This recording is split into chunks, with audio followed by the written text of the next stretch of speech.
Alo, salam. Evimizə bax cinəm. Qaqam, salam aleykum. Xırdalın əmlak kampaniya 2.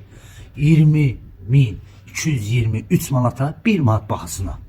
Tam aksesuarlar hamısı yerində olan bir otaq. Gəl bura. Kürsüyə bax bir də. Dala gel. Bax 1, 2, 3, 4, 5. Buranı da saydı. 6 daş kürsülü. Bura bizim. Neydi? Buranın adı neydi? Kokla koridor. Siz öğrenmişsiniz. Olan yerimiz. Baba bak, hamama bak. Hamısı brand. Adam hiç burada oturmak bile istemez. Değerli izleyiciler.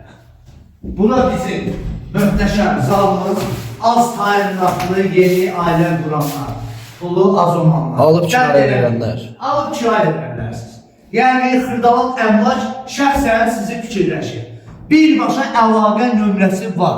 Zəng elə, gəl də, nə lazımdır? İndi qardaşım bir dənə qapını bağlasın da, ötürəm.